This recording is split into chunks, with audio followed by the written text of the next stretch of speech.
Magnetic memory, or magnetic data storage, is a key component in computer operation. This depends on the ability of magnets to magnetize other materials and the ability of those materials to retain their magnetization until forced to change again by exposure to another magnetic field. Furthermore, an object can be magnetized with the north or south pole at either end. You may already know that data is stored in computers in a series of ones and zeros, a machine language more commonly known as binary code. But how can we represent a 1 and a 0 magnetically? Let's take a look. A bit is the smallest unit of data storage.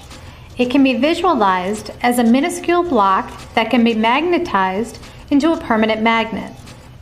Every red, blue, or gray block in this picture is a bit.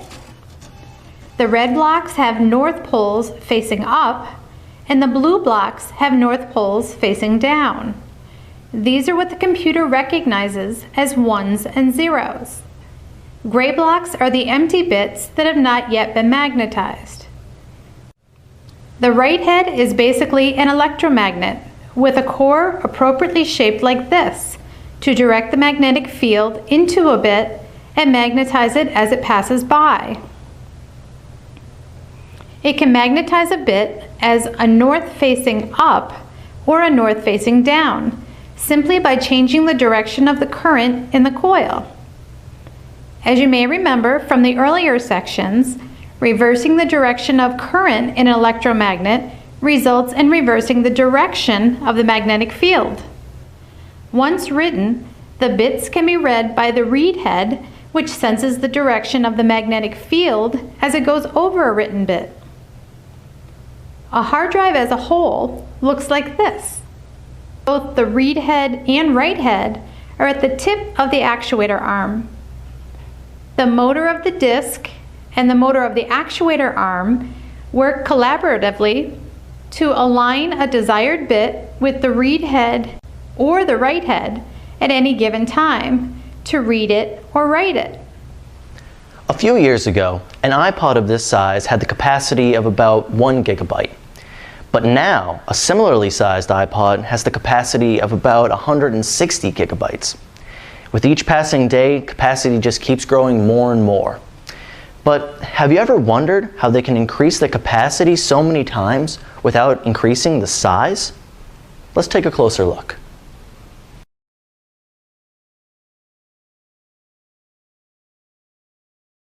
As we have already seen, magnetics are an essential component to data storage.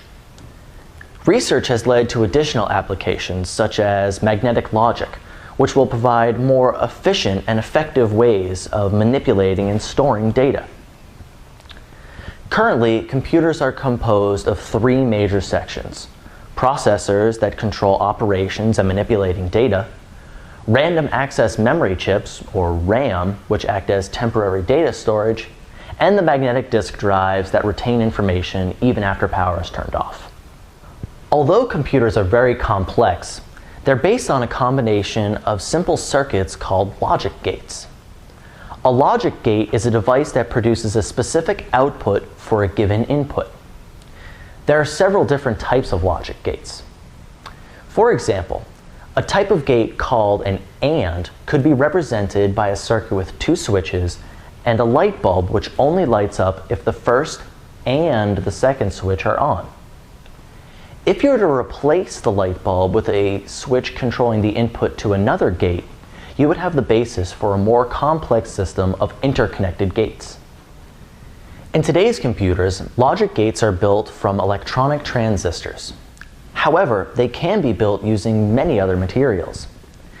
There are mechanical logic gates based on gears, electromechanical systems based on relays, and even ones based on individual molecules.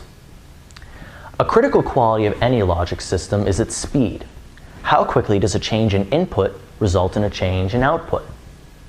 Magnetic logic systems can be very fast, and they have an advantage over transistor-based systems.